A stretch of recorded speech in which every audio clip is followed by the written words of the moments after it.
bismillah fatiha salatul fatiha salatul fatiha digal Ceerno Makki mo Ceerno Mountaga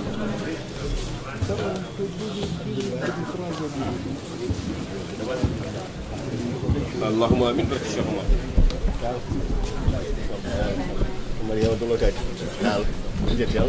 aywa en kaalino naane so qur'an o udditama duwa o waɗama jogino konngol arwoniwol ko Ceerno Nabiru Tall en mbino hade makko yettade Ceerno Amadou Tidiane Ndiéguène lomtomo hade makko arde joni noon ko hakkunde mabɓe noɓe mbiiri fof mbaɗiren noon aw Ceerno Nabiru tawde yettimo konngol koye jungo ma woni bisimillama taala أعوذ بالله من الشيطان الرجيم بسم الله الرحمن الرحيم الحمد لله رب العالمين نحمده ونشكره ونستهديه ونعوذ بالله من شرور أنفسنا ومن سيئات أعمالنا من يهده الله فلا مضل له ومن يضلل فلا هادي له وأشهد أن سيدنا محمدا عبده ورسوله وبعد أيها الجمع الغفير من السيدات والسادات أحييكم بتحية الإسلام قائلا السلام عليكم ورحمة الله تعالى وبركاته بنرابي بنت الجود وربي وكلمنا كبري لابدي كبري ولدي أسلمنا من سلمنا بالإسلام ونريد السلام عليكم ورحمة الله تعالى وبركاته إني بل شيخ عمر الفوتي رضي الله تعالى عنه ومتابع المؤمن ولد الشيخ مكي منتقى الشيخ نور الشيخ عمر الشيخ مدني الشيخ عمر بلغ الولد الفف تامنا إلينا كتنيد آل بيت رسول الله صلى الله عليه وسلم إدنغان جود ومدون فوق وربهم إروبهم وأدي فوق تاو ربما لا أطول عليكم من جون تاكم شيء كل واجب تام بدنا نكون لون دائر يودال من واجب كده من لون تام بدي فد آدم عيسى وربهم إروبهم ومدون في فرنسا يمكن بالدنتال يقدر بوسخنا أمينا بشير وشيخ عمر سيدنا سخنا من بشير ما شاء الله عندي Ceerno Bachir كان هو فوق كان يوني أورني ويت الشيخ مرفوتي رضي الله تعالى عنه أورنا قال جوكنا أندرنا ستوي ها عندي أفهم سنبي جود الفتوى هذه سنبي كم بعد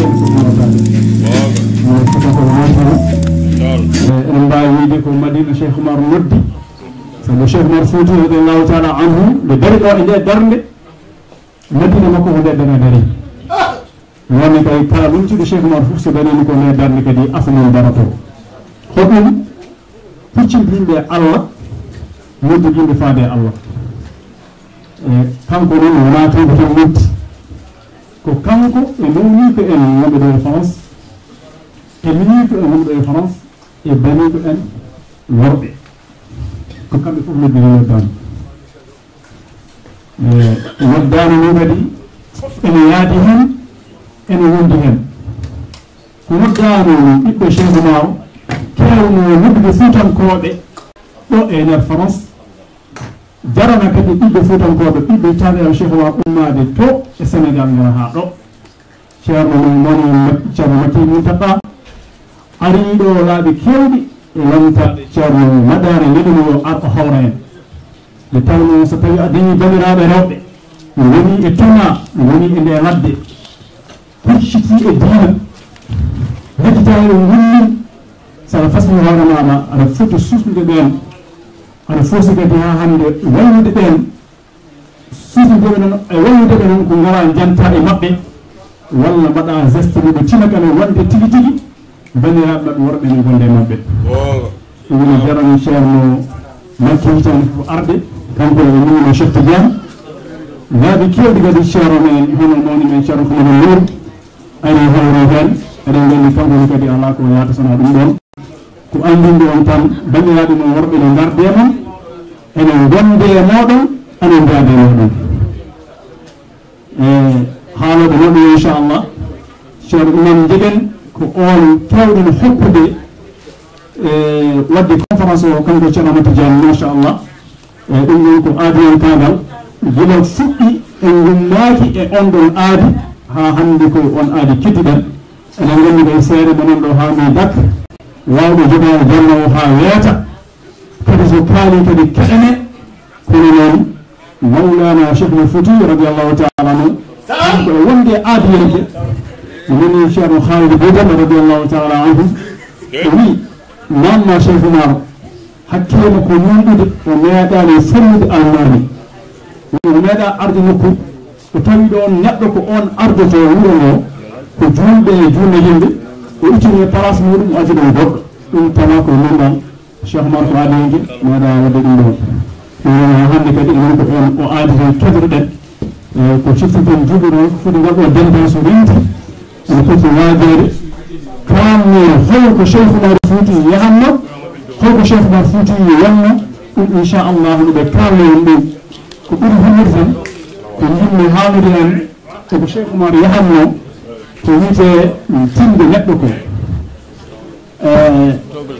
cheikh oumar fouti mo haali e nder ko windi ko o wi takrimul insan teppinde neɗɗo ko waajibum diini ɗon ko hunde ngannduɗaa ko waajib to baŋnge diina neɗɗo ne foti tebbinde neɗɗo kala ko waawi wonde noon foti ko onon ndenndi aqida gooto ko juuɗo honima walla o wonaa juuɗo en tant que ko neɗɗo walla ko tagoore ay foti teddinde mo holto haali ɗum e deftere makko tawde fewtoon fochedin nde wonno hakkunde rawda rasul sallllahu alih w sallam e mimbar mum o huccite rasul ويقول فاعلم هداك الله أن الخير في تعبير خلق الله والتلطف وأمر والله فونه wanda moƴƴere e kala moƴƴere woni ko mawninde tagore Allah ɗum cheikh oumar huccini en o janngini en o anndini en kono yen mawnin tagore Allah teddungal woni ko mawnin tagore Allah saka noon fof bani adama nde tawno kala nde mawnida tagore Allah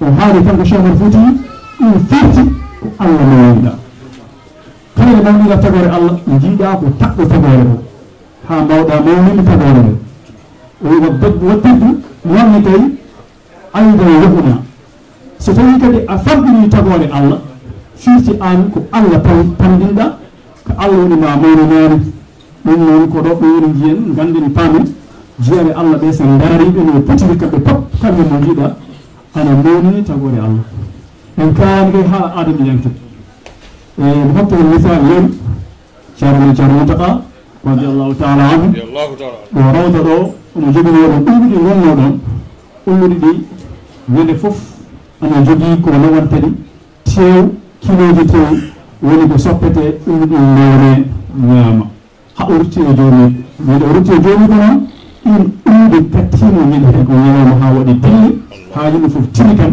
wonde ɗi ulluɗi koɗi keɓanno ko ɗi keɓani ɗi goyima no neɗɗo wawi woyta bani adama ɗum no jikkuji ewa jiya Allah ɓe woni kay sen daari hannde mawni jinaɗo men ceerno bachir gooto men so awi makko tina e hoore mum mataw kañum koko jogii martaba taw kanko fotori noon o mawnimma ha o wamma place ha jejjita ni ka ɓiɗɗo so ala haqqille walla ha jejjita ka almudo so ala haqqille kono ni sa joom haqqille tan maayo ngo a andan ɗo poɗɗa haadde hen ganduɗa sa diri ɗo tan ka jooɗoto ɗon dartoɗa ɗo ko ni ɗum wayi ɗum noon ko ɗum ɗo tan jinnomi yettinde ɓe bantini noon wa weldini arde wayani ko garmi kadi gaɗuɓe ɗe tampi no rafiji ha e fof jogui hoɓɓe ɗumiɓe joni to joni ɗo mini ko noon ha to ɓe jahanno toon gartuɓe ewa ko wajibi somi wi kadi ko ɗum ɗo artiɗin ala ko artiɗin hannde e oɗo ñalaw sona nde jonde sona noon ɓe dirtinanno haajiri oɗo saaha kono miɗa nde jonde jooɗoɗo e France o mi tawaka ko ɗum addani mi forsini arde kono hay so tawi ko laɓɗo goto kawri mumen no waɗi no hori hen ɗum ceerno yetto ceerno noon wata ɗo wakoye ɗum ɗon sewtan yeeso men assalamu aleykum wa rahmatullahi taala nasiru seydi tall ala julɗo gurdam mba yakare galle cheikh oumar ceerno nouru ceerno Nabiru Seydou Tall Allah jarama jarama hoɓɓe ɓen tedduɓe ene jetti ɗo joni hono daira ceerno men Alaji Malick Sy radiallahu taala anhu ɓesugu makko ari e ɓeɗɗo jetti joni e daira meɗen gonɗo Sersi jatigueɓe ceerno Mountaga Amadou eɓe jogui dental woni ñalawma moɓe juɓɓinta garowo Sambalam ene ɗo Sambalam eyyi kalna yimɓe ñalawma nde wonnoɓe teddunir ɗum ko khalifa o hono ceerno men ceerno Basiru Mountaga o haalani en ñalawma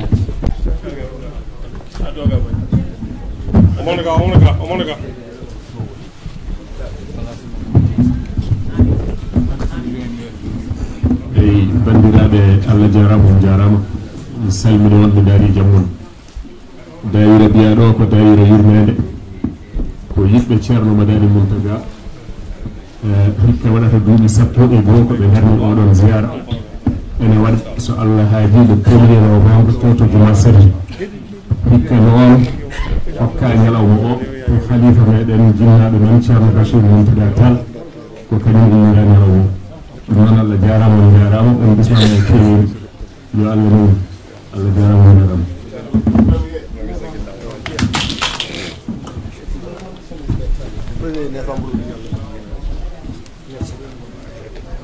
awa koɗo men tedduɗo kadi ari mo ganduɗa kañum lomtiɗo maire wuuro ngo hono Damfaha o yettimo joni bisimilla makko.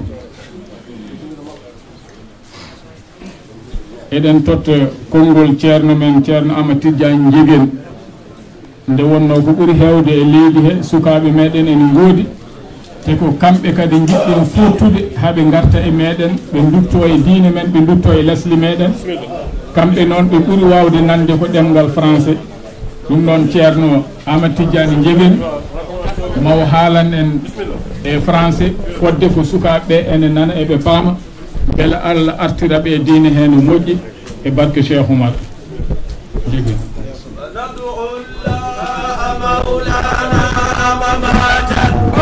طريقتها فما خرجوا ملام فندعو الله مولانا مماتا ابتداء طريقتها فما خرجوا ملام فندعو الله مولانا مماتا طريقتها فما خرجوا ملام فندعو الله مولانا مماتا طريقتها فما أرجو ملام مريد الخير بشيخ لا يدام ينال به بآية ما يرام فندعو الله مولانا مماتا ابتداء طريقتها فما أرجو ملام فبيدته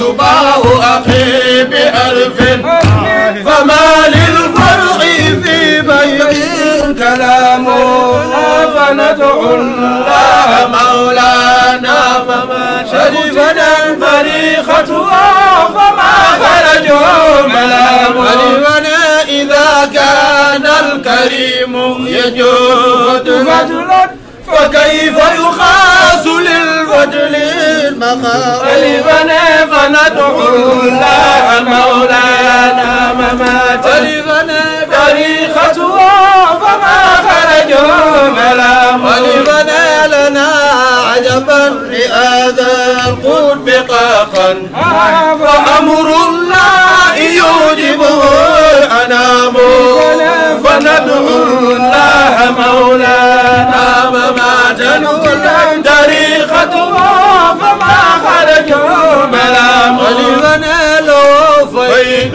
يفيد عميم كله فما بقي الكرام ولا لآم خليفنا فندعو الله مولانا مماتا ابتداء طريقتها فما خرجوا ملام ابتداء كشمس في السماء على زوال يراها الناس صحابة تجان كشمس في سماء على زوال ترى الله سحاب كيف تلقى رقيك الأنبياء يا سماعا ما تولد السماء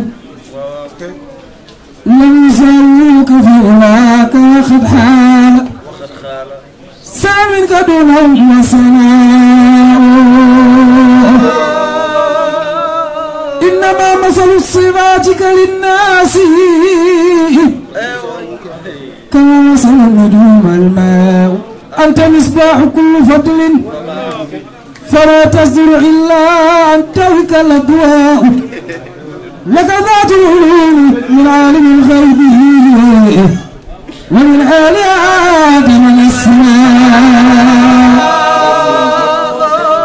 لم تزل في ضمائر الكون تحتار لك الأمهات والآباء خير المدح ما في صبر البشرين يساعك الجوهر المندون والتراب. بارك الله بارك الله. ما شاء الله. الحمد لله رب العالمين الرحمن الرحيم نحمده تعالى ونستعينه ونستغفره ونستهديه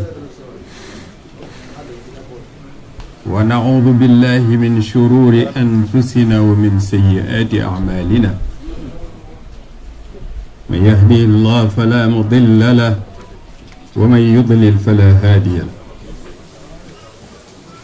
وأشهد أن لا إله إلا الله وحده لا شريك له له الملك وله الحمد يحيي ويميت وهو على كل شيء قدير وأشهد أن سيدنا وعظيمنا محمد صلى الله عليه وسلم عبد الله ورسوله والذي قال توسلوا بجاهي فإن جاهي عظيم عند الله تعالى اللهم صل وسلم وزد وبارك على إمامنا وحبيبنا وشفيعنا محمد وعلى آله وأصحابه وسلم تسليما كثيرا جزا الإله خاتم الأولياء جزا الإله خاتم الأولياء جزا الإله خاتم الأسرار والولاية خيرا جزيلا وافرا دوما إلى القيامة شيخ الشيوخ منبع العلوم والحقيقة ممد كل عارف من فيض تلك الحضرة هو الذي لا غرو جالس على المنصة رقى المناصة جزا الإله خاتم الأسرار والولاية خيرا كثيرا سابقا عنا بلا نعاية ساختيار موسيخ الشيوخ منبع العلوم والحقيقة ساختيار ممد كل عارف من فيض تلك الخضرة هو الذي لا أروى جالس على منصة رقى المناصة قامل المنسات والمراوة بل خاملا باليمنة قطا أعذر آيتي يهدي ويقري دائما بالخال أو بهمتي جزا الإله الفوتي الموصوف بالشجاع جزا الإله الفوتي الموصوف بالشجاعة والعلم والمعارف والجود والسخاوة وفقركم عن شيخ عمر فوتي وتال وكان شيخنا عمر زتاج والمروة خيرا جزيلا وافيا دوما إلى القيامة عنا جميع أسوة اتباع في الطريقة وكل من أجازنا في مبدأ الخدية بارك الله. وكل من يا ربنا عندي له وكيلتي وكل مسلم أزخ ردا في جنتي. بارك الله تبارك الله. Alhamdulillah Rabbil Alamin. Donc c'est avec ces mots qu'on a voulu amorcer ce propos que nous voulons succinct parce que nous sommes devant nos chouyours. Ils nous ont demandé de prendre la parole devant eux. Alors que, tabarakallah, on aurait souhaité, quand on est devant leur assemblée, faire partie de ceux qui écoutent, ceux qui apprennent et ceux qui, tabarakallah, s'abreuvent de leur lumière. Avant de commencer, nous disons Assalamu alaikum Sheikhana Thierno Makki. Assalamu alaikum Sheikhana Thierno Nour. Assalamu alaikum Sheikhana Thierno Nazir. Assalamu alaikum Sheikhana Thierno Madani. Assalamu alaikum à tous nos mashayikh. Et tabarakallahu, merci aussi à Khadja Amina Tal de nous avoir associés dans cette belle soirée, et toute la famille de Cheikhna Hajj Omar Radiyallahu Anhu, que ce soit parmi les hommes ou parmi les femmes, la famille biologique et la famille spirituelle aussi. Nous avons voulu parler de Cheikhna Hajj Omar Radiyallahu Anhu parce qu'il y a des personnages qui, seulement par l'expression de leur nom, ça suffit comme thématique. C'est un personnage qui a marqué l'humanité. C'est un personnage qui a marqué les temps. C'est un personnage qui a marqué toutes les civilisations. Et jusqu'à la fin des temps, on parlera de Cheikhna Hajj Omar Radiyallahu Ta'ala. L'humanité aura toujours besoin des enseignements et des éclairages laissés par Cheikhna Hajj Omar Radiyallahu Ta'ala anhu, un personnage multidimensionnel. Certains ont voulu réduire à tabarakallah son œuvre par rapport à des conquêtes, à la fondation d'empire, mais c'était sans connaître l'immensité de son érudition. Son érudition qui concerne tous les pans et toutes les facettes de la connaissance ou des connaissances. Cheikhna Hajj Omar Radiyallahu Anhu est doté d'une science livresque qui dépasse l'entendement. Mais cette science livresque n'est rien par rapport à la ma'rifa qu'Allah subhanahu wa ta'ala lui a accordée, c'est-à-dire la science spirituelle. Cheikhna Hajj Omar Radiyallahu Ta'ala Anhu, tout ce qu'on a vu ou entendu sur lui, c'est rien par rapport à la maqama qu'Allah subhanahu wa ta'ala lui a accordé. Tabarakallahu,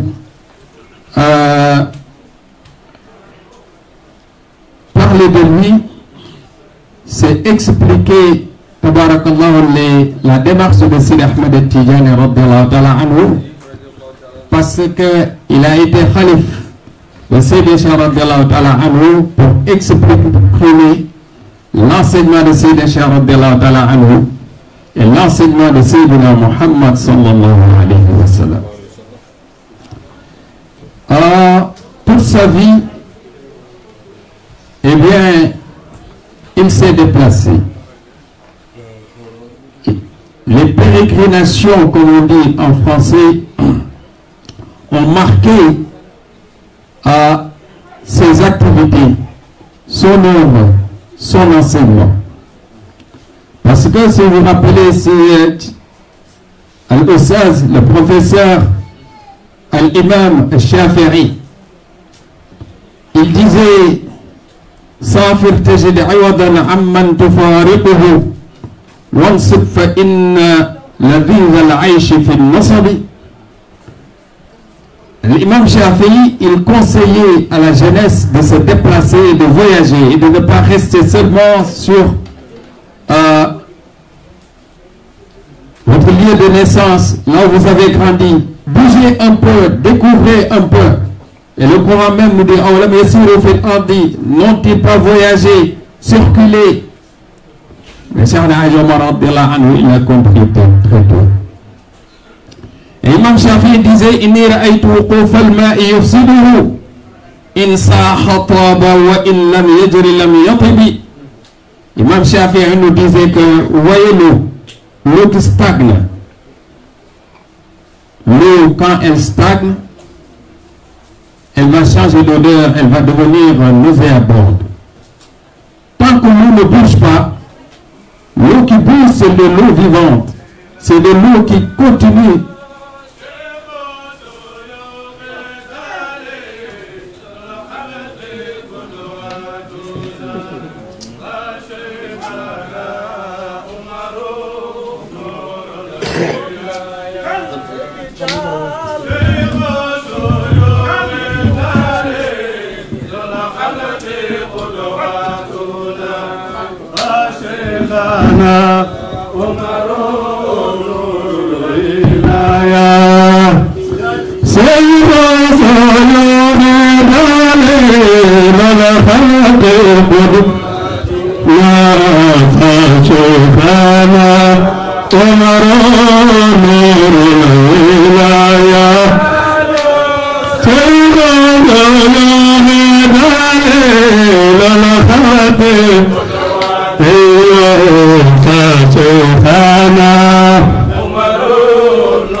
بشرنا وارث أنت به عمر بشرنا وارث أنت به عمر بشرنا وارث أنت به عمر بشرنا وارث أنت به عمر بشرنا وارث أنت به عمر بشرنا وارث أنت به عمر بشرنا وارث أنت به عمر sawɗon ko jiyaɗallo ene fuɗɗi conférence bisimilla jottuɗe goto fof yo jotto jottuɗe dañen baraji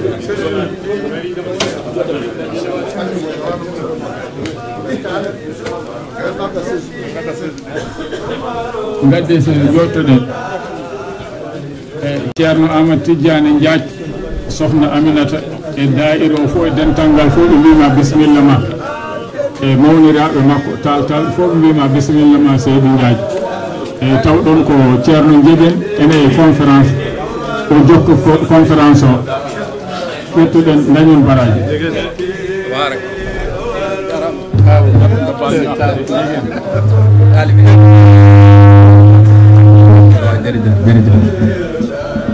مرحبا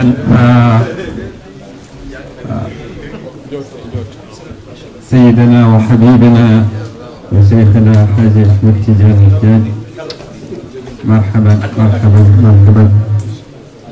تبارك الله. Donc on était en train de parler des mouvements de Cheikhna Hadj Omar radiallahu ta'ala anhu.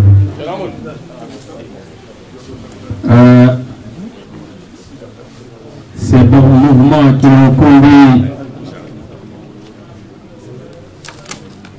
tabarakallahu à la Mecque, dans le Moyen-Orient, en Égypte, où il est allé chez Mohammed al-Maghribi. Ensuite, il a traversé l'Afrique, le Bornou, Sokoto, tabarakallahu Massina, Ségou, Kanka, Djekoukou, Dingiray, Fouta-Touro, Cheikhna Hadj Omar radiallahu ta'ala anhu. Il a fait que voyage. Mais ce n'était pas des voyages touristiques. C'était des voyages pour tabarakallahu faire profiter à l'humanité tout entière la lumière de la ilaha illallah Muhammad Rasulullah sallallahu alayhi wa sallam. À travers lui, des millions et des millions de personnes sont rentrées dans l'islam. Alors on a compris pourquoi Imam Shafi'i disait inni ra'aytu wuquf al-ma'i yusiluhu in saha taba wa in lam yajri lam yatib. L'eau qui stagne va devenir misérable. Mais l'eau de mer ne change pas d'odeur. L'eau des fleuves ne change pas d'odeur. Toute eau qui bouge ne change pas d'odeur. Mais l'eau qui stagne, eh bien, quelque temps après, on ne pourra plus respirer.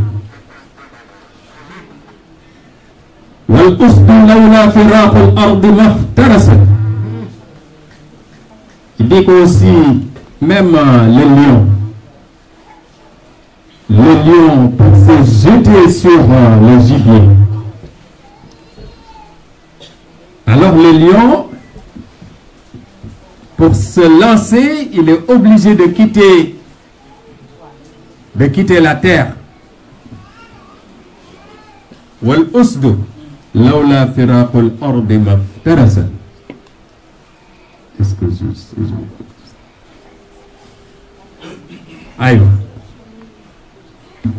والسهم لولا فراق القوس لم يصب. La flèche aussi, qui est dans l'arc, si vous visez, tant que la flèche ne quitte pas l'arc, eh bien, cette flèche ne pourra jamais atteindre son cible. Imam Shafi nous donne une leçon ici que Cheikh Hadj Omar radhiyallahu anhu a expliqué par la démonstration l'importance de bouger, la mobilité, le mouvement. والشمس لو وقفت في الفلك دائمة لملها الناس من عجم ومن عرب. Et même si le soleil ne bouge pas, le soleil est au milieu du ciel, le matin comme le soir, eh bien tout le monde allait saluer. On aime bien le soleil, surtout ici à Paris où il n'y a pas beaucoup de soleil. Moi je viens de Marseille, il y a toujours de soleil. Mais alhamdulillah. Mais si le soleil ne bougeait pas, eh bien tout le monde allait saluer.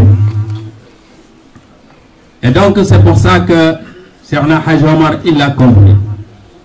Mais il a hérité de Sidi Ahmed Tidjani radiyallahu ta'ala anhu. Parce que Sidi Cheikh radiyallahu anhu, dès qu'il avait 21 ans, il avait commencé à bouger.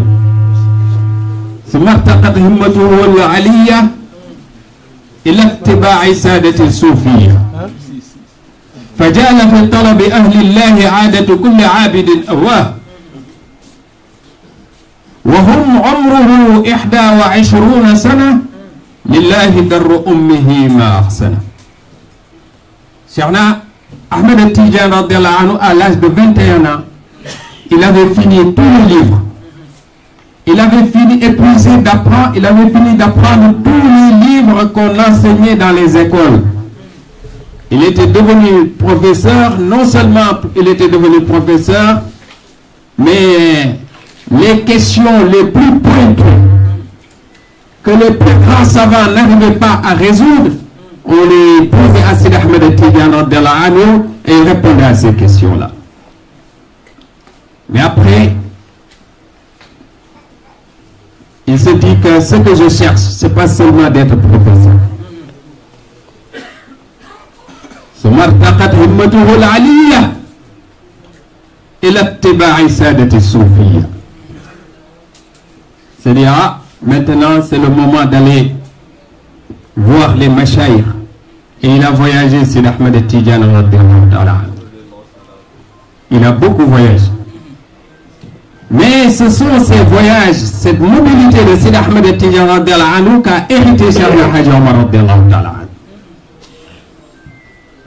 Et il a démontré qu'en restant sur place, on devient un parasite. On devient de l'eau pourrie, vous voyez, de l'eau pourrie. Et Cheikh Hadj Omar radhiyallahu anhu, il a voyagé. Et pendant ces déplacements, il a rassemblé des peuples qui ne se parlaient plus, des peuples qui se faisaient la guerre, comme il a fait entre les Bornou et les Haoussa, tabarakallah.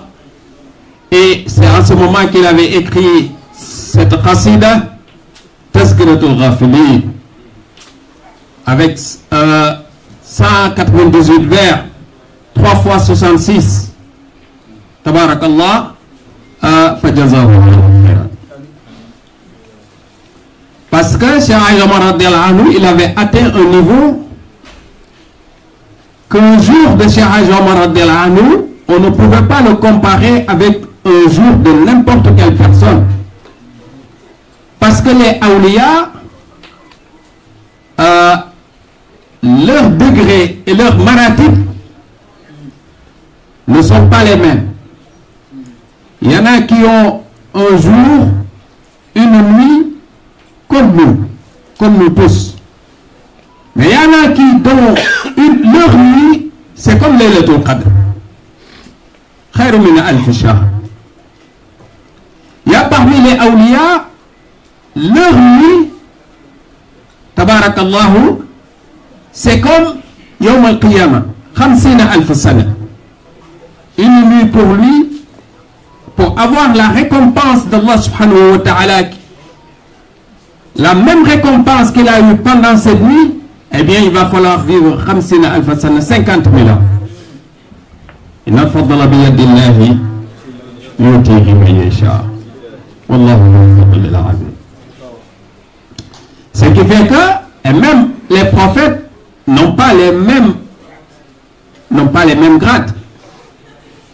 Il nous l'a dit tout à l'heure. كيف ترقى رقيك الأنبياء يا سماء ما تولتها سماء إنما مثل صفاتك للناس كما مثل النجوم الماء.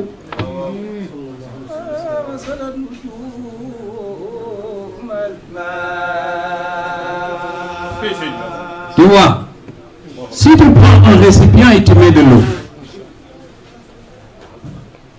et que tu sors ce récipient à la pleine lune,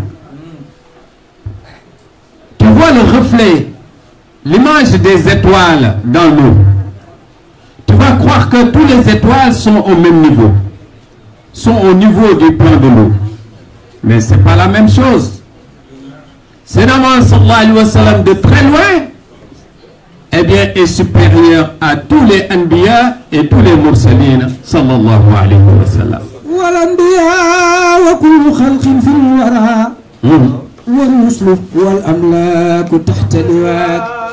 Tous les anbiya et tous les envoyés d'Allah subhanahu wa ta'ala et tous yawm al-qiyamati, ils seront sous l'ombre du drapeau de Sayyidina Muhammad sallallahu alayhi wa sallam. لك معجزات آدمت كل الورى وفضائل جلت فليس تحال. Alors, les miracles de Sayyidina Muhammad sallallahu alayhi wa sallam, les prodiges de Sayyidina Muhammad sallallahu alayhi wa sallam ont à l'époque étonné toute l'humanité et continuent encore à étonner toute l'humanité sallallahu alayhi wa sallam.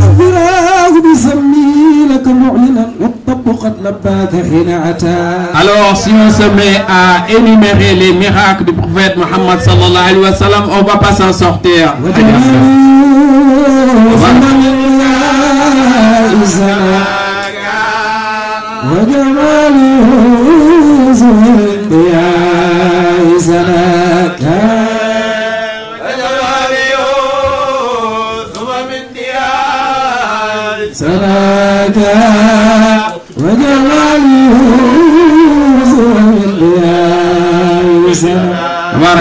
تبارك الله جزاك الله خيرا حاج أحمد. Alors, pareil aussi, Sayyidina Cheikh radiallahu ta'ala anhu, son grade, comme le prophète sallallahu alayhi wa sallam, il a dépassé tous les autres prophètes. Ne chante pas d'Aïl Atnaba كل البرايا أنيلوا ما أنيلوا بالمبين صلى الله عليه وسلم. Et donc, c'est pareil aussi que Sayyid Ahmed Tijan radiallahu ta'ala anhu, il a dépassé tous les awliya. وفي المحرم غدا غوثا رشيد خليفة عن المهيمن المجيد. Et ça, c'était le premier grade. Mais grade Maktoum, le point caché, hein? Il a eu dans Tabarakallahu وبعد شهر وليال ارتقى إلى مقامه العزيز المنتقى مقامه المكتوم عن كل الورى سوى النبي ما وراءه وراء سيد أحمد التيجاني رضي الله تعالى. Alors, il a choisi un représentant. Ce représentant, c'est lui qui doit maintenant traverser toute l'Afrique, de long en large. Propager la parole d'Allah subhanahu wa ta'ala, propager Nasr al-Haqq bil-Haqq, chasser l'obscurité par le sabre de la lumière. C'est Hajj Omar radiallahu ta'ala anhu. Ceux qui veulent le présenter comme un guerrier, ils ont voulu le réduire. Il a fait la guerre parce qu'il s'est défendu. Mais il n'y a pas plus pacifique que Cheikhna Hadji Omar radiyallahu ta'ala anhu. Parce que sa mission dépassait l'entendement de l'homme. C'est pour ça que إذا كانت النفوس كبارا تعبت في مرادها الأجسام. Sa mission dépassait l'entendement de l'homme. Et sa mission ne s'était pas limitée seulement entre la fin du 19e siècle et vers l'année 1864. Sa mission continue encore. Mais sa mission ne s'est pas limitée seulement en Afrique. Ça, c'est le reflet de sa mission, qui continue encore à éclairer l'Europe, et même au-delà de l'Europe, même au-delà de nos temps, même au-delà de nos espaces. Cheikhna Hadji Omar radiyallahu ta'ala anhu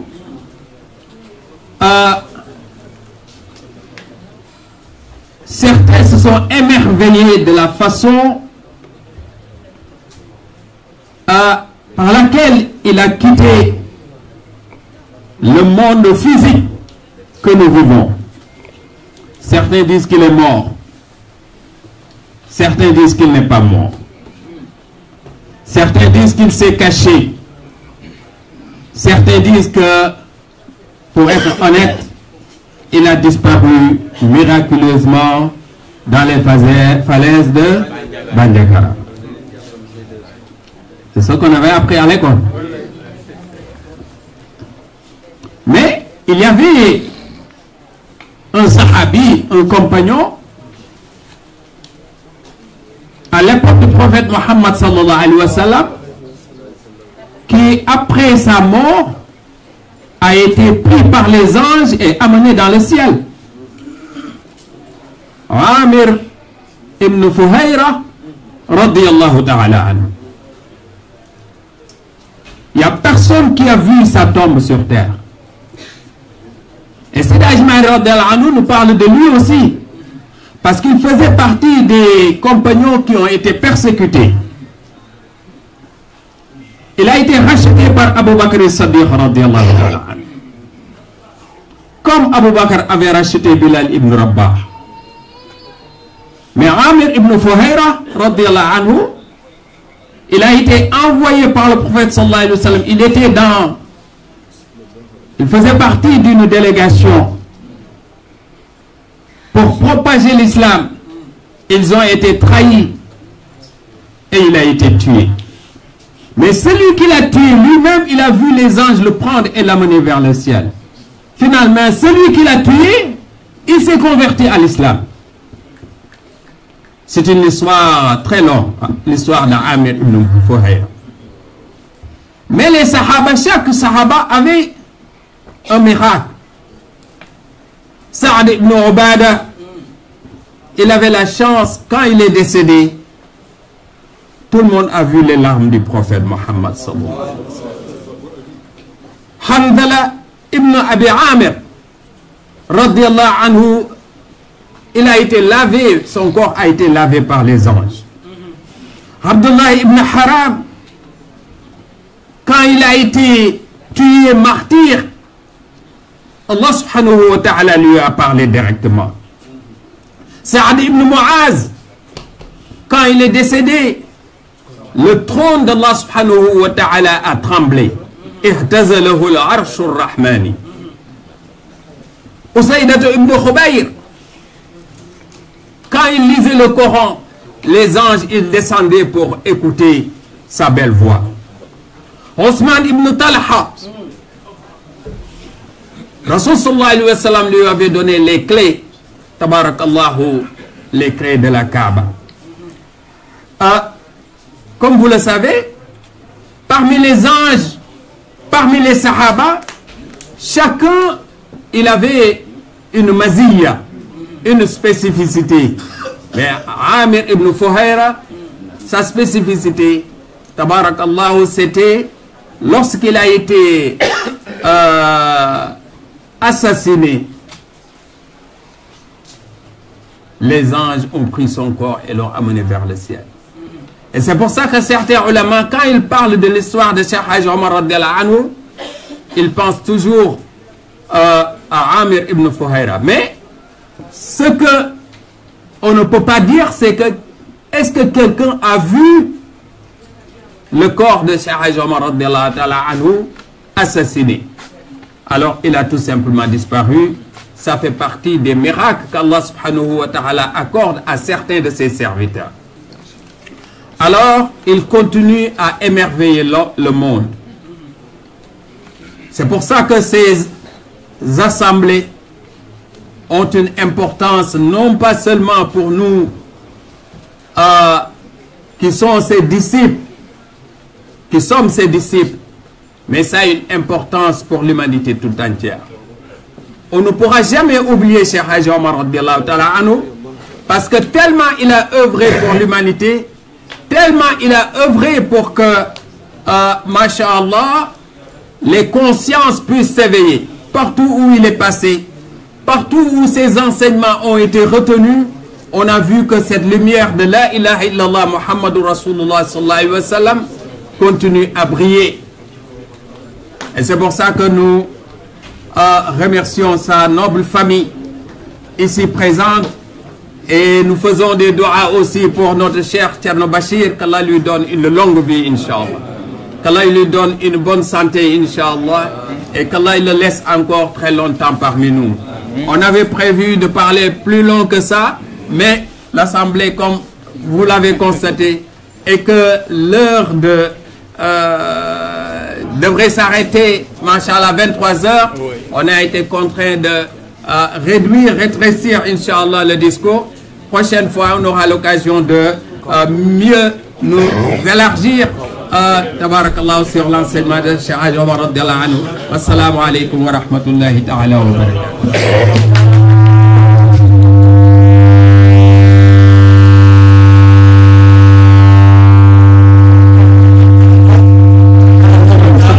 jazakallahu khairan. Jërëjëf njegen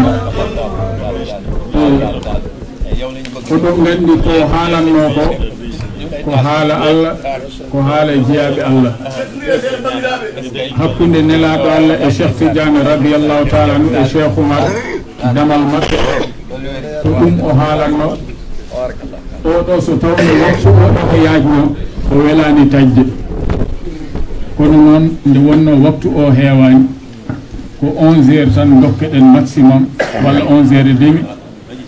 ɗum waɗi ko daña hen fof ene yona.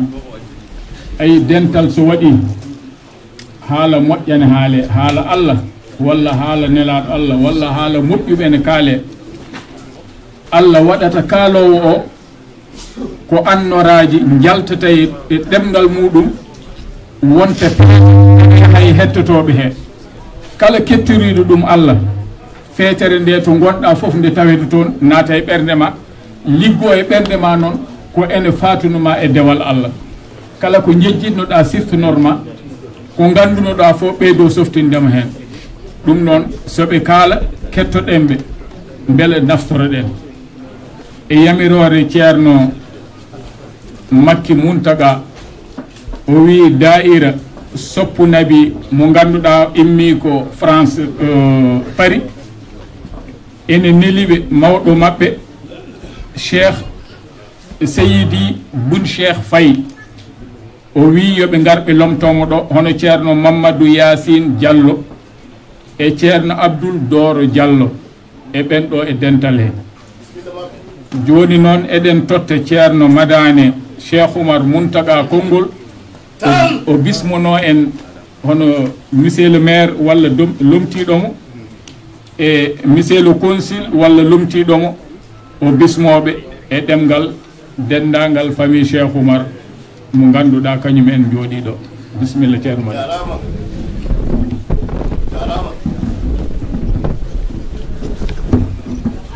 Assalamu alaikum wa rahmatullahi ta'ala wa barakatuhu. Bismillahirrahmanirrahim. Mesdames, Messieurs, chers amis de la sagesse et de l'histoire, Monsieur le représentant de la commune de Mourou, Monsieur le représentant du Consul général du Sénégal à Paris, Monsieur les représentants des différents daïras, Mourid, Tidjane, Layen qui sont tous présents dans cette salle, je vous adresse les salutations de la famille omarienne tout entière. Nous commencerons à faire le louange à Allah qui, à chaque époque, a suscité des hommes et des femmes porteurs de la bannière de la guidance et du renouveau spirituel. Louange à celui qui nous a créés d'une seule âme, puis a créé d'elle son épouse pour qu'elle soit à ses côtés.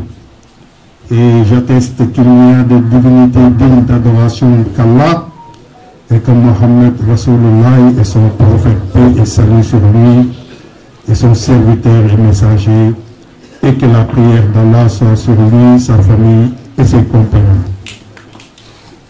Après ces invocations, nous adressons notre gratitude à Allah de nous avoir donné longévité et santé pour être présent aujourd'hui au Mourou dans les Yvelines pour l'édition 2025 de la conférence de la Daïra Ndiobo Adama Aïssé sur l'œuvre et la vie de Cheikh Omar Foutiyou Tall, grand érudit du 19e siècle, guide spirituel visionnaire, artisan de la paix et bâtisseur des peuples au cœur de l'Afrique de l'Ouest.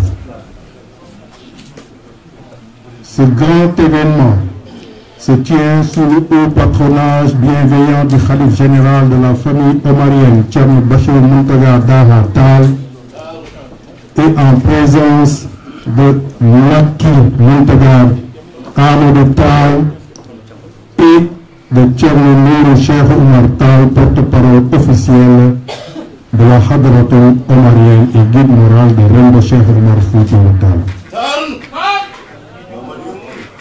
C'est donc à la demande de mes sœurs réunies au sein de l'association Ndiobo Adama Aïssa que je me tiens aujourd'hui devant vous pour faire ce discours de bienvenue et de parler de l'héritage et des enseignements que l'on peut tirer de la vie et de l'œuvre de Cheikh Omar Foutiyou Tall, mais j'insisterai aussi de celle de sa vénérée mère, exemple de femme vertueuse pour lequel les femmes de Ndiobo Adama Aïssé ont pris le nom et l'ont nommé pour son association.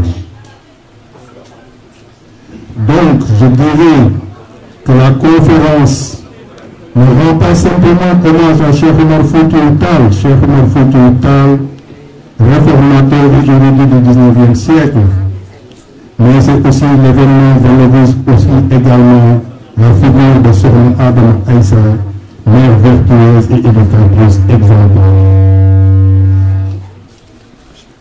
Nous accueillons chaleureusement donc tous les membres et sympathisants de la Daïra Ndiobo Adama Aïssa venus de 4 coins du monde pour partager avec nous ce moment et pour revisiter l'héritage intellectuel, spirituel et panafricain de Cheikh Omar Foutiyou Tall et de réfléchir à sa portée dans le monde d'objection. Les objectifs de la Daïra Ndiobo Adama Aïssé et ceux de Reine de Cheikh Omar Foutiyou Tall, dont je suis le président pour l'Europe, l'Amérique et la diaspora, se complètent, à savoir vulgariser l'œuvre, les enseignements et le sophisme de Cheikh Omar Foutiyou Tall au sein des populations par l'éducation religieuse et citoyenne et surtout notamment sa jeunesse. C'est donc avec une grande humilité et un immense privilège que je me tiens devant vous aujourd'hui pour évoquer la figure de Cheikh Omar Foutiyou Tall, une figure dont l'écho, près de 2 siècles plus tard, résonne avec une actualité saisissante, nous invitant à reconsidérer notre passé pour mieux éclairer notre présent et définir notre avenir. Je ne vais pas revenir sur ce que nous disait Cheikh Ahmed Diagne et que va compléter tout à l'heure M. Ndiaye, mais je vais essayer de synthétiser assez rapidement en quelques lignes, quelques mots qui vont porter pour dire qui est Cheikh Oumar. Cheikh Oumar Tall Foutiyou Tall, c'est avant tout un modèle universel. Tout à l'heure, Diagne l'a dit. Cheikh Oumar n'appartient pas simplement au Fouta Toro, n'appartient pas simplement à l'Afrique. Sa vie appartient au monde entier. Donc c'est un personnage universel. Pourquoi? Parce que c'est un érudit complet. C'est un maître en sciences religieuses et un soufisme en morale. C'est un réformateur social et politique, un bâtisseur d'État fondé sur la justice et la fraternité. Et son héritage durable alliant foi, éducation, justice sociale et gouvernance éthique.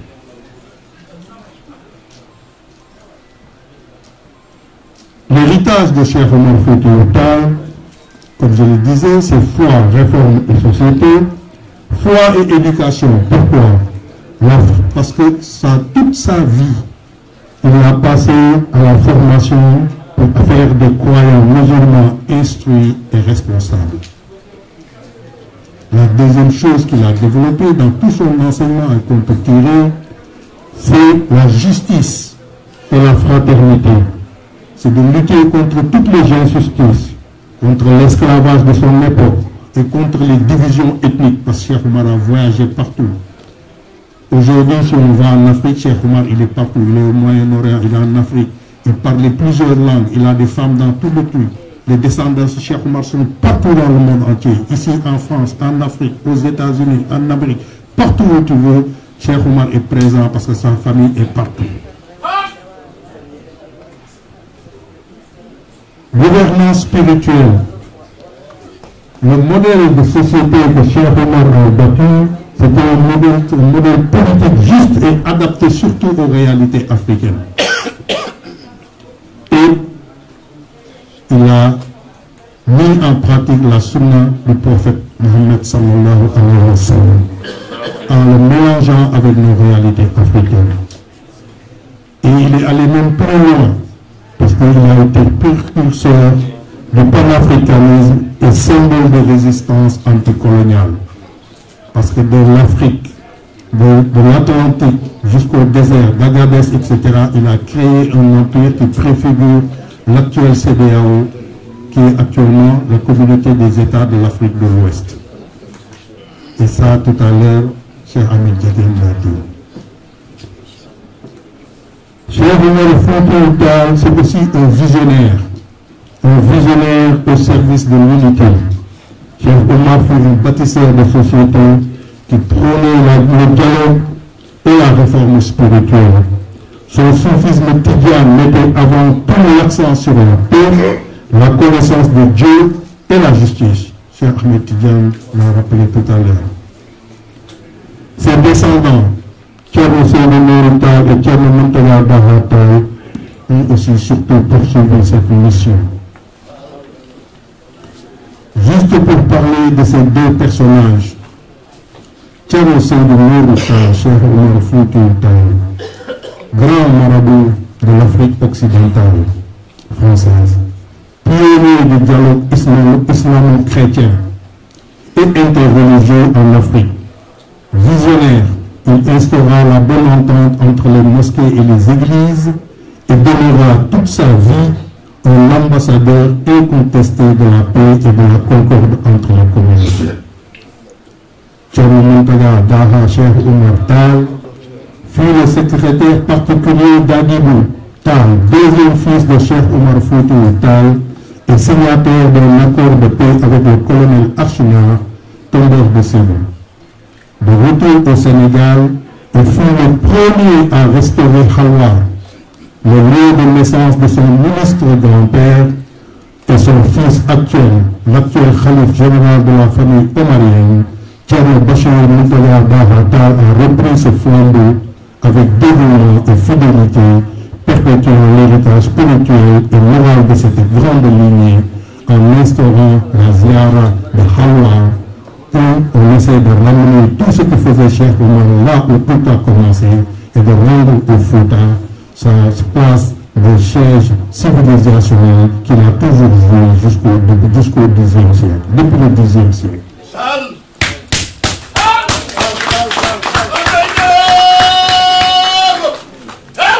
Il s'agit donc d'une réappropriation de l'identité et des valeurs véritables de l'islam face aux dérives de l'extrémisme et de l'islamisme radical.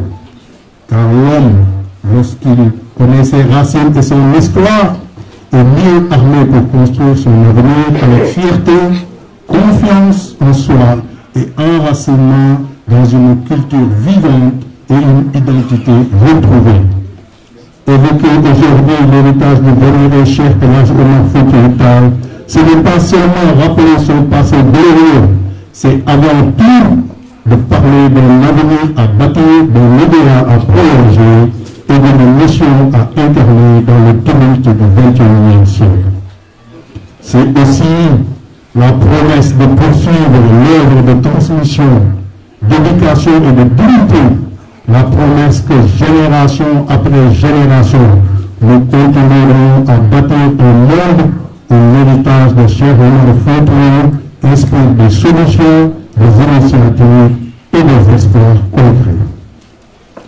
Mesdames, Messieurs, l'heure est venue de ne plus considérer l'héritage de Cheikh Omar Foutiyou Tall comme une mémoire du passé, mais comme une force vivante pour transformer le présent et éclairer l'avenir. Si tout le monde connaît la renommée de Cheikh Omar Foutiyou Tall, l'histoire et les historiens ont aussi très peu évoqué ses liens avec ses parents, notamment sa mère Adama Aïssé, qui fut une femme de grande vertu, au regard clairvoyant et qui a joué un rôle important dans son éducation islamique. Son noble fils Cheikh Omar Foutiyou Tall faisant l'éloge de sa mère dira: j'ai laissé beaucoup d'hommes semblables à mon père dans le Fouta, mais je n'ai pas laissé de femmes comparables à ma mère. De nombreux documents rapportent que Cheikh Omar Foutiyou Tall a grandi dans un environnement pieux, fortement rattaché au Coran et à la sunna du prophète Mohammed sallallahu alayhi wa sallam, grâce à l'appui de sa famille, en particulier de sa mère. Comme le dit l'adage, derrière chaque grand homme se cache une grande dame. En résumé, ce que l'on peut retenir des traits de caractère et de comportement de cette femme sont exceptionnels. Je vais en résumer quelques-uns. Le premier, c'est une épouse de Seydou Tall et sa mère de Cheikh. Elle incarna la piété, la foi et la sagesse. Elle est connue pour son abnégation. Je ne vais pas vous raconter l'histoire de son enfant que Lien avait pris lorsqu'il était en train de prier avec son mari. Je passe sur tout ça. Elle a aussi transmis la foi, la patience et la discrétion à ses enfants, symbolisant la baraka. Pour finir, parce que j'avais essayé de développer plusieurs choses, mais je vais résumer en quelques lignes pour rappeler quelques devoirs de la femme en l'islam, en se référant sur l'enseignement qu'on peut tirer de la vie d'Adama Aïssé. Avant tout, c'est de protéger l'honneur de son mari et inversement celui de la femme. Les époux doivent se protéger mutuellement et protéger leur honneur. Le troisième point, c'est d'avoir de la patience, le respect et la modération qui sont essentiels dans la vie conjugale. Et l'homme et la femme doivent connaître leurs droits et devoirs respectifs pour maintenir l'équilibre du couple. Donc, je dois rappeler en conclusion, je voudrais exprimer donc ma profonde gratitude à toutes celles et tous ceux qui ont rendu possible cette manifestation exceptionnelle, empreinte de joie, de partage et de fraternité. Au nom de la famille Hadratoul Omarienne, nous adressons nos prières et remerciements à l'ensemble du comité d'organisation, à toutes les personnes venues renforcer leurs efforts sans pouvoir toutes les citer ici, mais leur contribution est précieuse et inestimable. À tous nos sœurs, épouses et mères pour leur investissement dans la logistique et la préparation et l'accueil. Nous les exhortons à poursuivre sur la voie de la spiritualité en s'inspirant de Adam et c'est la mère de Cheikh Oumar Foutiyou Tall, exemple de piété et de développement dans l'éducation. Qu'Allah, dans sa grande miséricorde, nous maintienne ferme dans la foi et sur le droit chemin, qu'il pardonne nos passés et récents, qu'il nous couvre de sa protection et de sa miséricorde, et qu'il exauce toutes nos prières par l'intercession du prophète Mohammed sallallahu alayhi wa sallam et par les bénédictions de Cheikh Oumar Foutiyou Tall, qu'ils accordent à nos cœurs plus de compassion, d'amour et de fraternité pour nos familles, nos proches, nos voisins, et qu'il accueille nos défunts dans les degrés les plus élevés du paradis. Assalamu alaikum wa rahmatullahi wa barakatuh. Ceerno Madani Allah jarama e jarama oɗon gandi ko joom boru loppata boru muɗum so tawi wonko sami hocca watta tanum Cheikh Oumar haali tarikh Cheikh Oumar e ɗemgal français ɗo e nder France sukaɓe français mbawa nande ɗum ko yettude Allah wona ɗo haɗata ko Cheikh Oumar ko aduna ni yahata ne ɓeydo labde matum haaloye kadi e anglais inchallah ɗo ha Amérique so Allah jaaɓi joni ko adjoint maire totteten konngol hono Waali Damfaha sohna Aminata noon o wi omo yetta ɓe ganduɗa ballima darima e saale he hono Samba Elimane Kane e Baboy Dia sohnaji wi ene yetta on Samba Elimane Kane e Baboy Dia. Monsieur l'adjoint le maire, vous avez la parole. Merci beaucoup. Une tour et un roux, vous m'obligez à être très bref. Je voudrais saluer les organisateurs de cette manifestation, en particulier la famille omarienne.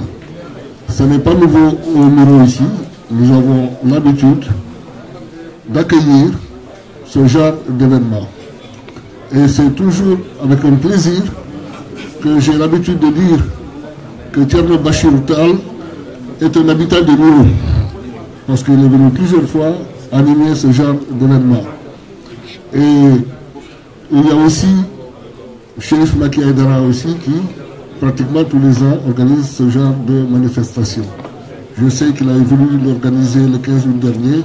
Malheureusement, il y a eu un problème de disponibilité de salles. Le message que je voudrais donc lancer aux organisateurs, c'est qu'il faut réserver les salles le plus tôt possible afin d'en disposer. Aujourd'hui, j'ai entendu un message très important concernant El Hadj Omar, concernant la famille omarienne. Ce sont de grands hommes, des illustres hommes. Il a été dit, et je suis bien placé pour le savoir, parce que au-delà de la politique, j'ai un métier, je suis professeur d'histoire. Donc je connais l'histoire de El Hadj Omar. Et il se trouve que je suis aussi originaire du Sénégal. Donc je l'ai étudié dans le lycée du Sénégal. Et le lycée où j'ai étudié à Saint-Louis, il s'appelait le lycée Faidherbe. Aujourd'hui, l'État a décidé de le baptiser lycée El Hadj Omar Foutiyou Tall. Ceci donc, c'est dire, vous l'avez dit, ce n'est pas qu'un guerrier, c'est aussi un éducateur, c'est un savant qui a transmis des valeurs, qui a transmis une façon d'être. Un homme qui a, vous l'avez dit, un universaliste et qui, grâce au voyage, effectivement, s'est formé et s'est enrichi et aussi, aujourd'hui, est en train de transmettre. Et ce soir, ce qui a été dit fait partie de cette transmission. Et je retiens, pour ne pas être trop long, que les messages qu'il véhicule ce sont des messages de paix, des messages de fraternité.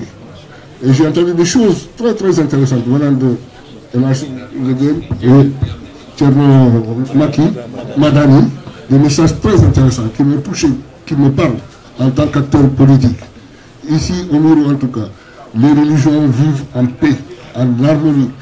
On a mis en place une instance qu'on appelle dialogue islamo-chrétien, vous l'avez dit tout à l'heure. Et ça se passe très bien. Et j'ai l'habitude de dire que nous autres, et ce qui a été dit aussi, participe à renforcer cette fraternité, cette justice, cette compréhension de l'autre. Et c'est comme ça qu'on pourra vivre ensemble en dépit de nos différences religieuses ou voilà, de couleur de peau, etc., etc. Ce qu'il faut, c'est favoriser le vivre ensemble. Et cette manifestation y contribue. Je voudrais sincèrement vous remercier du fond du cœur. Et ici, il y a les enfants de Thierno Bachirou, que je connais. Et je vous remercie. Vous avez tenu à ce que je vienne. Et bien qu'étant malade, vous m'avez entendu tousser, etc. Je me suis dit, je ne pouvais pas ne pas être là. Merci encore du fond du cœur. Et je voudrais aussi remercier et féliciter, je ne sais pas s'il est encore dans la salle, Badou Sow. Badou est là, oui. Badou Sow, qui est quelqu'un qui a toujours facilité la tenue de ce genre d'événement. Merci à Badou et merci à vous tous.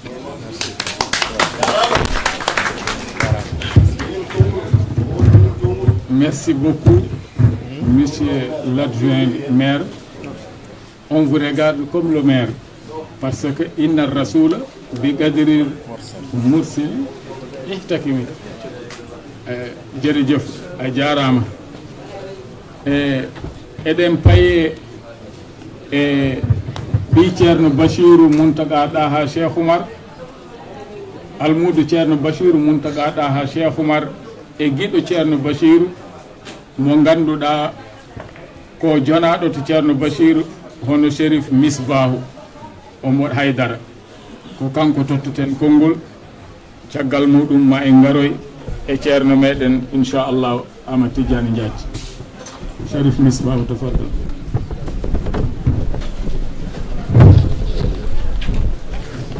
بسم الله الرحمن الرحيم وما توفيقي إلا بالله عليه توكلت وإليه أنيب ومن يتق الله يجعل له مخرجا ويرزقه من حيث لا يحتسب ومن يتوكل على الله فهو حسبه إن الله بالغ أمره قد جعل الله لكل شيء قدرا ادعوا ربكم تضرعا وخفية إنه لا يحب المعتدين ولا تفسدوا في الأرض بعد إصلاحها وادعوه خوفا وطمعا إن رحمة الله قريب من المحسنين وآتاكم من كل ما سألتموه وإن تعدوا نعمة الله لا تحصوها وصل اللهم وسلم وبارك على مولانا وحبيبنا وشفيعنا وقرة عيوننا ومفتاح صدورنا وقلائد كبائدنا مولانا محمد صلوات الله وسلامه عليه وعلى آله أجمعين ورضا الخالق المنان عن صحبه الصديقين الصادقين ورضي الله عن صاحب الختم المحمدي صاحب الختم والكتم المحمدي ربنا مولانا أبا العباس أحمد بن محمد مسالم التجاني وارض عنا به رضا لا سخط بعده أبدا وسقانا وإياكم وجوه محب من فيده بأعظم ورضي الله عن صاحب الرماه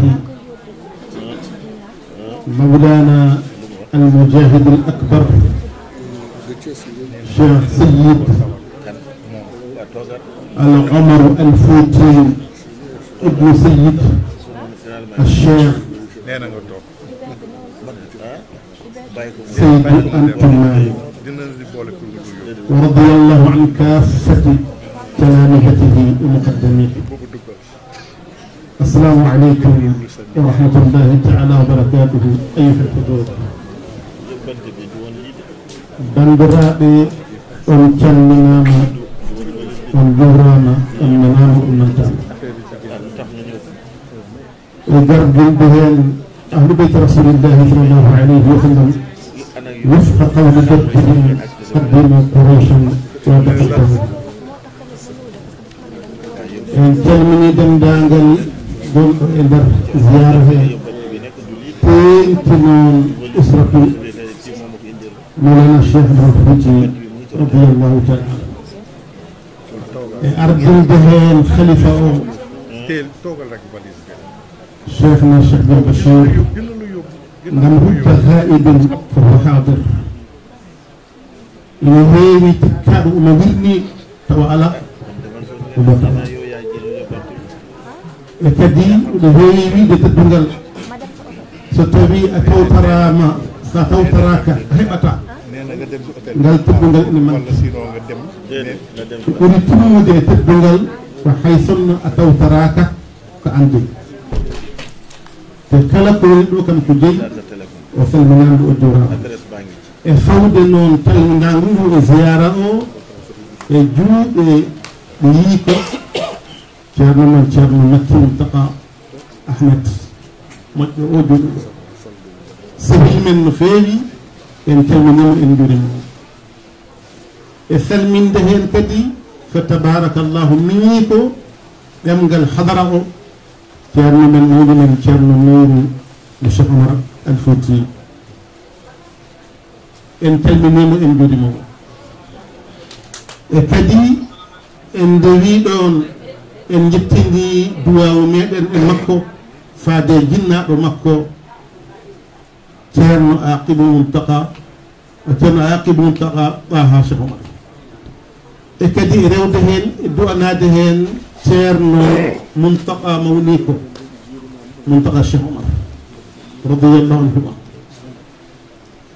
en ñaaguima yo allahu yaajno yurmede makko e mumen o heƴna ɓe aljanna makko e jefta ɗum no fewi inchallah yo du'a o ɓooy e juuɗe moɗon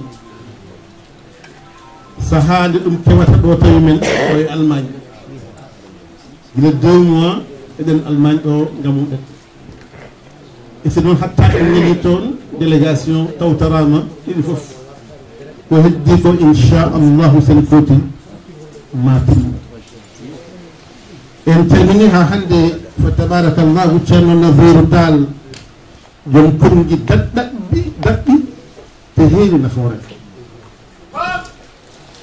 ceerno fewnama few jurama haala ko ganduɗa ka no raɓɓiɗi to heewi nafoore no heewi manam dendagal usra al umariya rewɓe e gardugol sohna Aminata joom ñalawma o joom jamma o a salminama sohna Amina a joroma kadi ay sa waɗi ni hawnaki gando goto daari leydi Sahara no wuruno ala lekki ala puɗo o yicciti banggal makko ñaamu o yi hen hayre walla kaaƴe leɗɗe ene puɗi e dow kaaƴe hen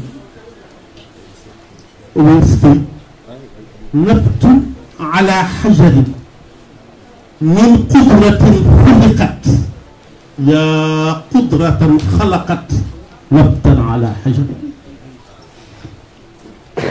o wi lekki mba leɗɗe puɗa e dow kaaƴe on saanga leydi ine leppi heɓama te puɗo fuɗani hen leɗɗe fuɗani hen e ndaw ko hawni dowo ine hawni so tawi noon ko leydi ndi fuɗa leɗɗe ha keewi ɗum hawnaki firti ko sohna Aminata Bachir so waɗi ko wi ni ɗum hawnaki ɗo ndax Jamaluddin Chamdul Bachir kanko de honi ayi e dokke makko ruttima e ɓolugol arifina laha uyunun ترى ما لا يراه الناظرون العارفون بالله أن بالله اتبع الله كهنديا كي مو بكدي بيا أبن جوجي جيت إرندي أبن جيا وجيت خوري أتا ركض هن يرغوتو توا هيو تاتير نو هذا حامد تبيت من قبل تدوالتو سيرنا في مجن في ما شاء الله ركض هن يرو كما حامد اللهم من السنغال جمانو انجيلو انن فوف no président Macky Sall wonno ɓiɗɗo e hadara e galle président Macky Sall e moƴƴere makko e yaajede makko o fiɗi o wi omo mahana kala galle diine o maha galle mum ha feewa ngam ina hanndi heen nde o haalde ceerno Bachir ceerno mo ala min mi yaafima ya mahade heddiɓe e so min mi yaafima so haalino ɗon ine heddo o rifti heen o mahi galle o rokki président Macky Sall ha min mi namnama heen i ceerno mo rokki galle o kanko halfi leydi ndi kanko halfi wuro kanko ɓurimo hewde galleji holko taki ceerno ne rokka mo galle min mi anda كلام الأولياء لست أفهم لأنني أنا وهم هم وسيأتي يوما فستعرف لماذا فعل هذا وليا بالله حالم إن أقول إن أسامة سونا بل أمرت إن شاء الله يلوم إن أرى ما فام حين خلقه وإنه إليه ومن يعبد من أنصحه فتبارك الله جبل يهي ها لام مكي جسم لام جبل كان هذا احترام كلمة غندو دا بريزام مكي تلو كيلو مكاليس نبدا ميلاو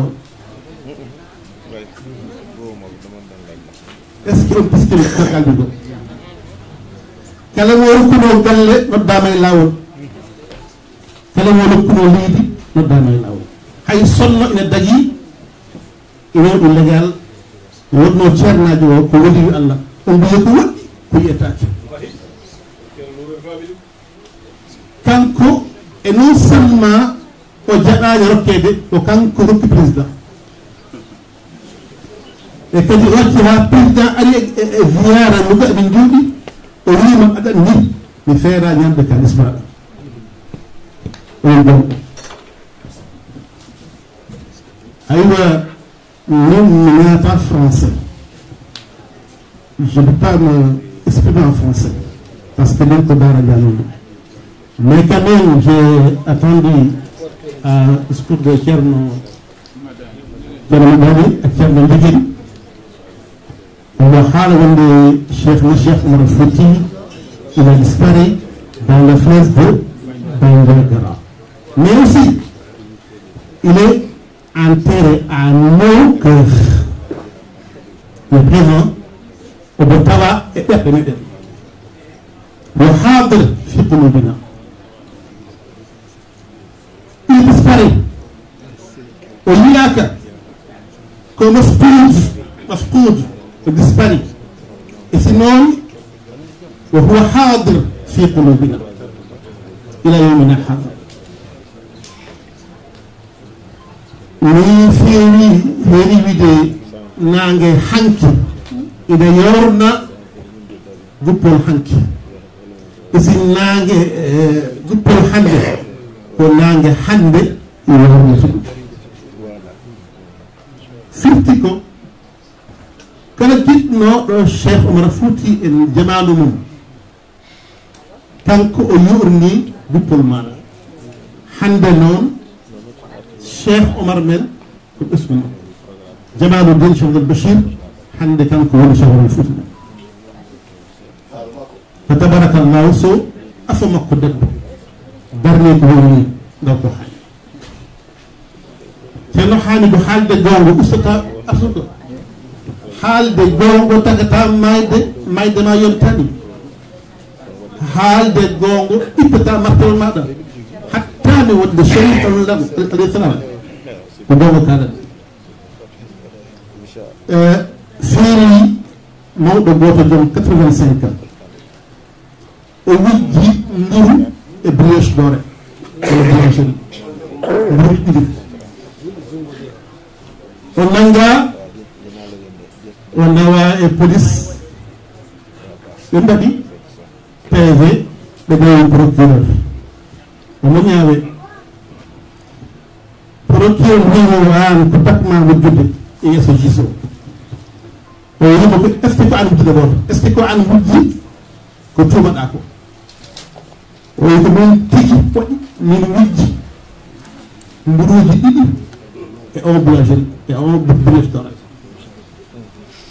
o wiya ko taki mbaɗɗa ɗum o wi ko heeje ɗumtumi hen mi heyɗu ha ndonkude wawde minde heege am ɗum addinami wujjude mburu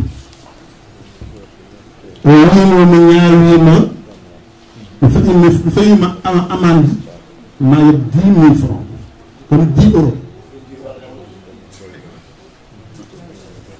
mo ala ko ñaami so fayama amande 10 euros e si noon juge o itti e poste makko 10 euros o wimi yuɓɓanima amande o o wi kala tawaɗo hande ñaajumama so tawi neɗɗagu ina e maɗa e ndimagu ƴiƴam ma ina dilla ndimagu ya yaltin ko ɓuri minimum 10 euros dokken o mawɗo ɗo waɗi 100 euros 20 euros 50 euros minimum 10 euros woni hen dañi plus jomini euros wona mbi ko rokkiɓo ɗum ko haaldeme gongo so yettino tan ma heew haala e o nirɗi o haali gongo ɗum addindino ko bas koye basal o wonno wonti galo wadde haalde gongo ustata arsuka takata mayde ma weltan ko heddi ko wiyama nane e français kala ko dillani fewata hay ɓernde so darima jomum mayat oto haɓe naftema dilla jeɗo jogin haali ɗum e français hay fondon min mi nane français mais mi nani omo haala hen hay fonno ndiyam dillani walat ufat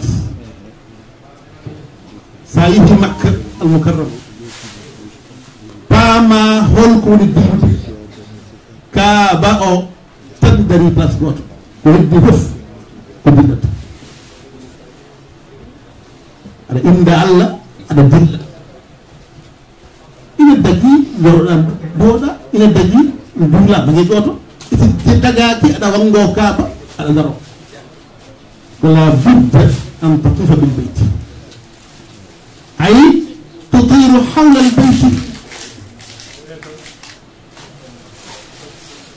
wodino jamanu ɗo Bagdad kala hen dañɗo ɓiɗɗo o jangina ɓiɗɗo o ɗumti fa tabarakallah ala ko ɓissore mi duti ɓisso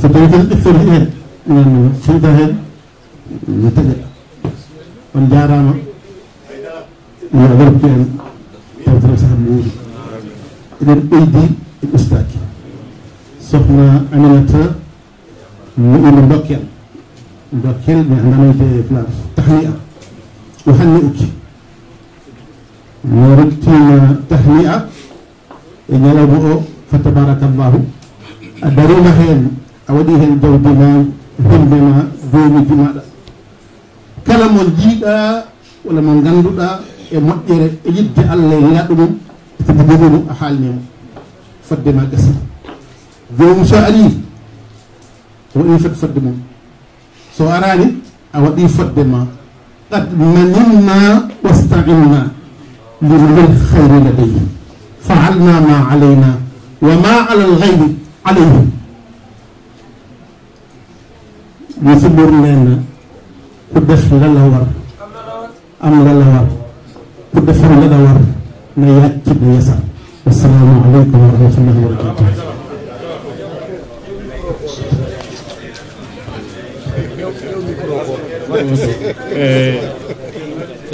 o ko Chérif Misbahou jooɗiɗo to Mbour Sénégal. Chérif Misbahou to Mbour Sénégal. Allah jarama jarama. Eɗen gandi Alaji Seydou Nourou Cheikh Oumar radiyallahu ta'ala anhu omo jogino funeɓe makko ɗiɗo hono ceerno Bachirou Mountaga Taha Cheikh Oumar e ceerno Yaya Batou Richard Toll.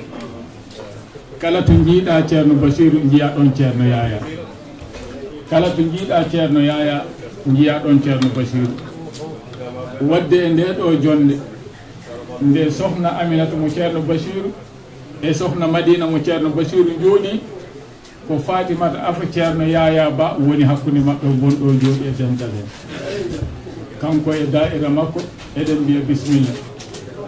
Nane en kaalino konngol hono consulat men Sénégal neliɗo nelaɗo mum ari lomtimo ɗum hono Badou Sow eɗen totta ɗum konngol kono o yettina e inde consul o Badou Sow bisimilla.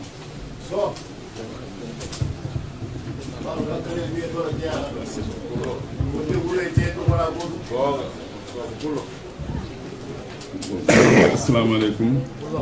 Bonsoir l'Assemblée. Donc haɗane haalde toɓonkoren haala e pular ɓuuri hewde ɓe nan ko pular ɗum noon Allah jarama on jarama min calmini on goto fof inde o yettoto muɗum yifaɓe sehiɓe ɗo ɓe goto fof on calminama goto fof kadi inde muɗum e yettode muɗum. Mi waɗa précisé tan donc laamu ko continuité mi woni consul Sénégal mo Mantes-la Jolie hande oɗo mi ummima ɗon kono laamu fof ko teddungal consul un jour consul toujours pour le bien du Sénégal. E yettade ɗo nde kadi ko jeeyedemi ɗo e nder wuuro he wuuro ngo ko hen jeyami donc ɗo mawnumi mbiɗa andi yimɓe ɓe foof ɗum ɗo noon so waɗi ɗo henne hono sohna Madina e Amnata so tawi en mbaɗi hono ɗum ɗo hen alay saago min gara min tawtore hayso wona ni banggal consulat banggal bandiragal ngal tan min gara min tawtore e ɗum ɗo kadi ko yettere Allah no fewi ɗum ɗo aussi sene waɗa e wuuro tawat ko wuuro ngo ne ɓeyda ɓamtade ceerno Basir ɗo henne ko wuuro makko nde o ari fof goto fof ene jogui jippuno muɗum kono ɗo henne kam ɓuuri andirede jippuno makko kadi so ari ɗo kadi waɗɗo duwaw no fewi ɗum kadi ko yettere Allah amin ñagono Allah yo Allah naw ɗum yeeso e ko ari ɗo henne ko kadi ko yettere mawɗo par ce que haalte ɗo ko haala Cheikh Oumar. Cheikh Oumar minen fof min jangi ɗum e nder école Sénégal ne andi Cheikh Oumar jangguɗo école fof en andi Cheikh Oumar en andi kadi ko fierté mawɗo ɗum waɗi hande oɗo banggal to haalte ɗo no wona tan banggal Afrique de l'Ouest fof ne andi mum tengti kadi e haalpulereɓe so tawi aɗa jangga aɗa haalne Cheikh Oumar ene ɓeyduma cuusal ene ɓeyduma himme hande so tawi a yeehi e nder administration Sénégal a tawat hen haalpulereɓe ne keewi hen addaniɓe hewde hen noon ko Cheikh Oumar ko dari hen ko addaniɓe wiide yoɓe janggo sibu ɗum ko enen kala enen mbi jangde famde suura heewa lammina ɗum waɗi noon enen yimɓe meɗen ene jiitori jangde banggal arabe noon e banggal école fof ɗiɗɗi fof enen jangde ko jangde tan eɗen teddini ɗum ɗum ɗo noon komi yo Allah naw ɗum yeeso. Pour simplement remercier les autorités qui sont là, les autorités religieuses. Merci d'être venu dans cette ville. Je salue l'autorité de cette ville ici, présent, à l'absence du maire François Garret. Je salue mon ami et frère, Papa Wali Danfaha, ici, maire d'Emiro. C'est lui qui représente le maire d'Emiro, et donc il est là toujours présent. Ma présence ici, d'abord, c'est la présence d'un voisin, d'un habitant de la ville, d'un parent et de quelqu'un qui connaît tous les habitants de la ville. Je suis venu ici d'abord pour cela, et comme on dit, consul un jour, consul toujours, et donc je représente les Sénégalais qui sont ici parce que tout simplement les autorités sénégalaises sont une continuité de l'État. L'État est là. Quelqu'un m'a remplacé, mais il n'a pas pu venir. Mais moi, habitant de la ville, je le représente ici au nom du Sénégal pour que tout un chacun puisse savoir que l'État du Sénégal est là pour représenter tous ses fils. Et ça, c'est extrêmement important. Je disais tout à l'heure en Pulaar que les Halpulaar, ce sont des gens qui aiment étudier. Parce que tout simplement, ils connaissent la valeur des études. Et au-delà du Halpulaar, mais c'est tout le Sénégal. Parce qu'aujourd'hui, nous sommes tous mélangés, des Halpulaar par-ci, des Halpulaar et les autres ethnies, on est tous mélangés. Donc, on a une identité qui est le Sénégal. Au-delà du Sénégal, on a une identité qui est l'identité africaine. Parce qu'aujourd'hui, quand on voit la famille omarienne, est un exemple. Vous avez la famille omarienne au Sénégal, au Mali et dans tous les pays environ, en Guinée, en Mauritanie, etc. Et ça, c'est extrêmement important pour notre pays, pour qu'on puisse avancer.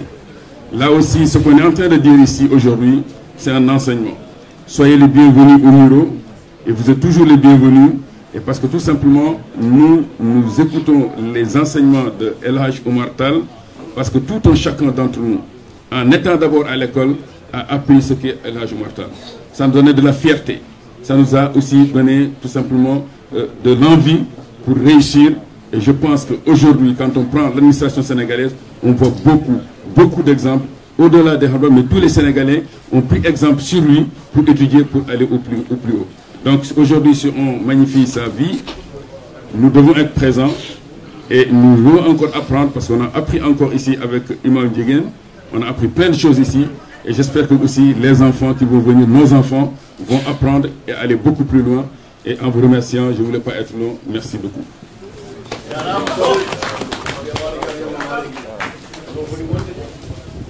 Ceerno Badou Sow Allah jarama jarama bandiraɓe julɓe eɗen jetta Allah eɗen juula e annabi sallallahu alayhi wa sallam hanki wonno ɗo e leydi France ceerno Muntaga Amadou Muntaga Cheikh Oumar kanko ardanno ɗo hanki e ceerno men ceerno Mamoudou Dia.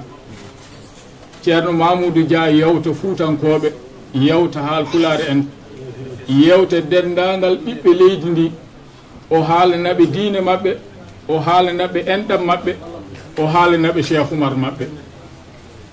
Aduna noon ko itti watta. Allah wi ma nansah min ayatin aw nunsiha naati bi khayrin minha aw misliha. Hanki ko ceerno Muntaga Amadou e ceerno Mamoudou Dia.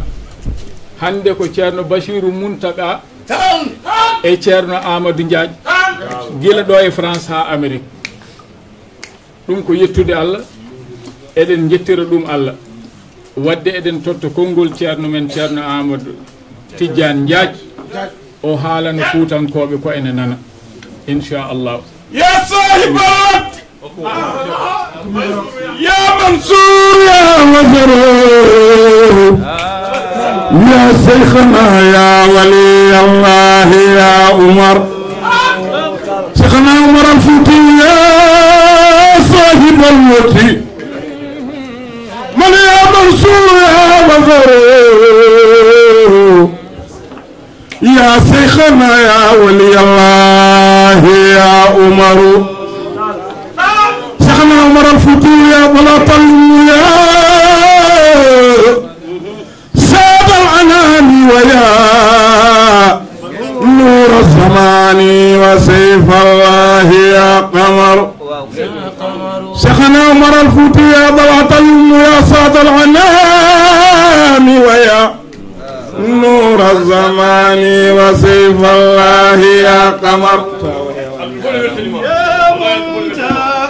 نور يا منتقى مجدنا يا منتقى كنزنا فضلنا من الله يا منتقى نورنا يا منتقى مزدنا يا منتقى كنزنا فضلنا سيدنا يا منتقى نورنا يا منتقى مجدنا يا منتهى كنزنا فضل بنا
ما قد سمى لنصرفنا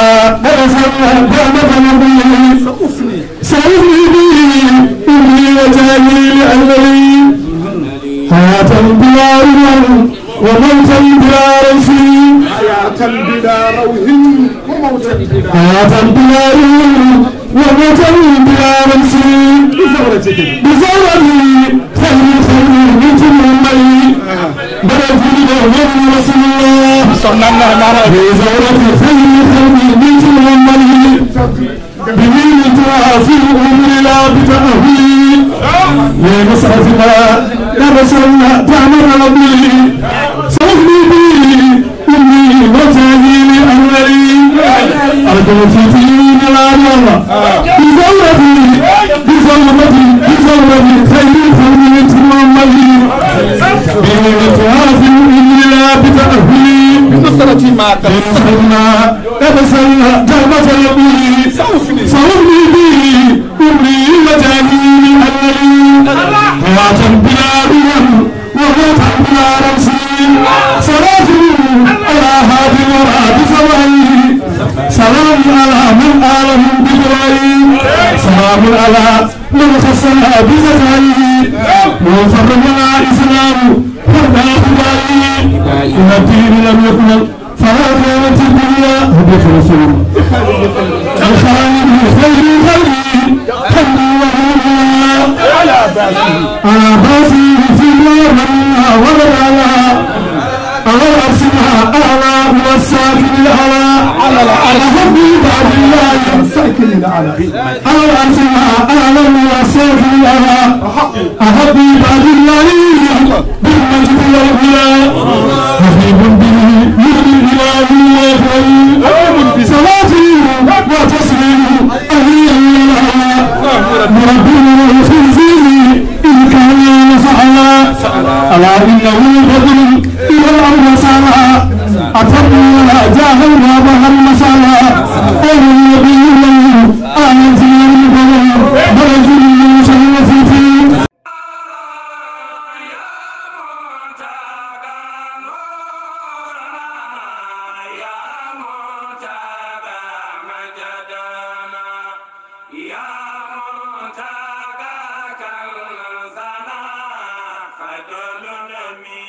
Sayyidi